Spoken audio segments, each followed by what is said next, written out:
Today, I am going to explain to you exactly who qualifies for a marriage green card without leaving the United States, the two types of green cards you can get, and the 2026 change you really need to understand before you file anything with USCIS. I'm Orelmy Diaz, I'm an immigration attorney, and I help spouses of US citizens get their green cards every single day. This is what I do. But here is what makes me different.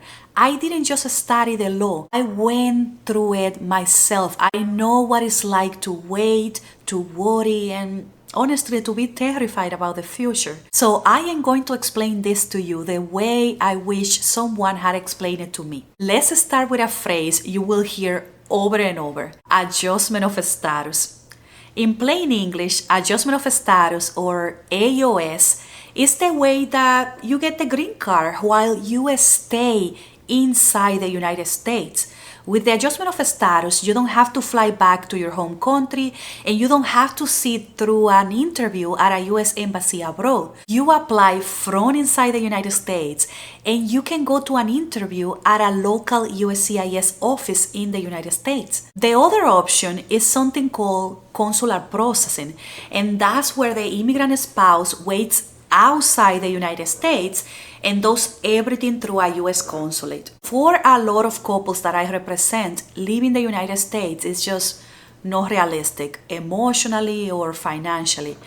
And here is something important. If you already overstayed your visa, for example, leaving the United States could trigger what is called a 3-year or a 10-year bar. That's in section 212A9B of the INA, the Immigration and Nationality Act. And it is basically a punishment for being here unlawfully. If you have been in the United States unlawfully or out of status for more than 180 days, that can lock you out of the country for 3 years. And a year or more can lock you out for 10 years. So for some people, leaving is actually the worst thing they could do.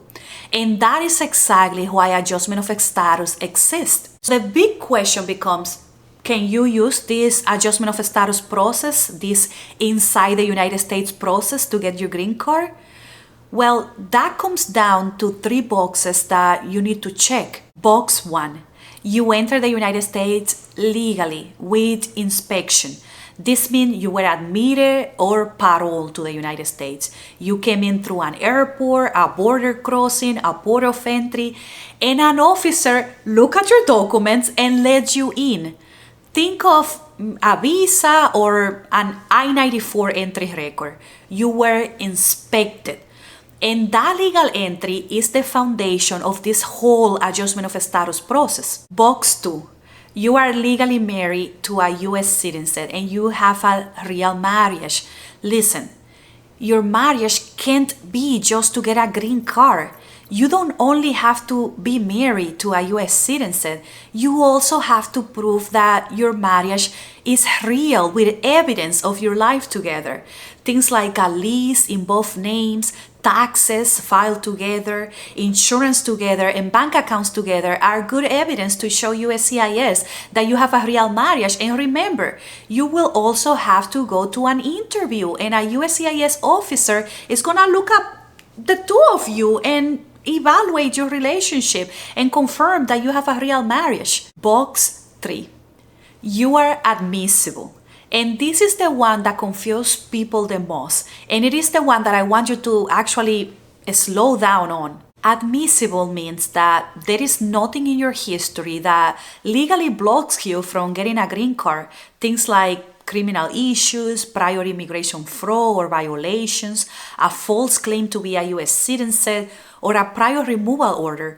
Those are examples of things that can make you inadmissible. But here is the good news, and it is a big one for spouses of US citizens. The law forgives a lot of common problems for you specifically. For example, you work without permission. Those problems, which will stop most people from getting a green card, are forgiven when you are the spouse of a US citizen adjusting status. And that is a real advantage of this category. Now, let's say that you check all 3 boxes. Congratulations, you qualify for a green card. Now, there are actually two versions of the green cards you might get, and which one you get comes down to a single question. How long have you been married when your case is approved? If you have been married less than 2 years at the time of the approval, you are going to get a CR1. A CR1 is a conditional green card, and it is good for 2 years. It looks and works just like a normal green card, but before it expires, you have to file one more form. This form is the I-751 and is to remove the condition so you can get a 10-year permanent green card. If you have been married 2 years or more at the time of approval, you skip all of that and you get an IR1, a full 10-year green card. There are no conditions, nothing extra to file. Now let's talk about what's new with adjustment of status. Well, in May 2026, USCIS put out a policy memo. It's the PM 6020199. And it called adjustment of status an extraordinary form of relief. In my opinion, USCIS wants to make it harder to get a green card inside the United States. But here is what actually matters. The memo didn't change who qualifies, and it didn't change the law, really. What did change is how closely officers will look at your case. So a strong, well-documented filing matters more now than ever. Adjustment of status was created by Congress. You need to understand that. It is written right in the INA, the Immigration and Nationality Act, in Section 245. That's the law. Marriage-based adjustment of status is still here. USCIS is still accepting cases, and spouses of US citizens are still getting their green cards. So what did change? The easy way to explain this is that USCIS is putting more emphasis on discretion.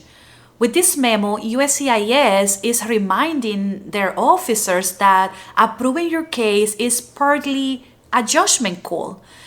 They're allowed to weigh the good and the bad in your history and look at the whole picture before they approve or deny your case. Some of the negative factors that an officer can look at when they are looking at your case is violations, immigration violations, fraud, misrepresentation, a criminal record. And then positive things that they can see in your case are, for example, your family ties, the fact that you are married to a US citizen, they have to consider that. Your work history, paying taxes, your involvement in your community, and also your good moral character. They have to, again, look at the good and the bad. They cannot just see one bad thing and make a decision based only on that. Before May 2026, the goal was basically this: prove that your marriage is real and check the boxes. Now your goal is bigger. You will still have to prove that you have a real marriage, but you also have to tell the stronger possible story about who you are and the life you are building in the United States with your spouse. That's the work now, not just eligibility, but how you are presenting your case. To prepare a good case, don't focus only on eligibility. You also have to focus on helping the officer understand the person behind the application. You need to tell the story the right way. That's the whole game right now. If your case is straightforward, you have a legal entry, and there is nothing complicated in your history, you might be in great shape. And the rest of this series will walk you through every single step 1 week at a time. But if anything I just say made your stomach drop a little, the overstay, the all arrest, the prior filing, the entry question, that's your sign that you need legal advice. Don't guess with something this important. This is probably the most important thing that you're gonna do in your life. So here is what I want you to do. I put all of this in a free marriage green card guide. It walks you through who qualifies, the forms, the evidence, all of it, step by step, in plain English. You can grab it at the link in the description or the show notes.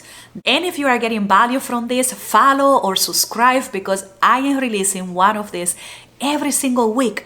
Whether you are watching me on YouTube or listening on the podcast, I am going to walk you through the entire marriage green card process from start to finish. Next week, we are opening the package and I am going form by form exactly which forms go in your filing, who signs each one, and the order they belong in.